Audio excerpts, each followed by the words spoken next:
Welcome back. I'm Carolyn from the Purple Poncho.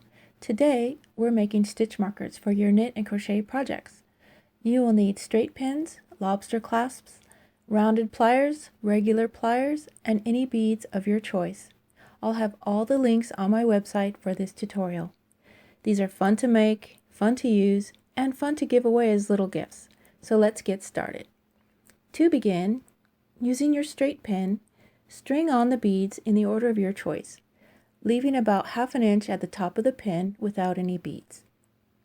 Now, using the rounded pliers, wrap the open wire at the top of your pin around the end of the pliers to form a little hook. Then place the lobster clasp on the hook. Now, using the regular pliers, wrap the remaining end of the pin around the base of the lobster claw to secure it and all the beads together. And that's all there is to it. These look so nice as embellishments on your keyring or on your project bag, and there's so many uses for these and a fun way to add sparkle to your day. I hope you've enjoyed this video, and I've had so much fun showing you how to make these. I hope you will join me again soon by subscribing to my channel and follow me on all my social media, the Purple Poncho. Have a great day, and thanks for crafting with me today.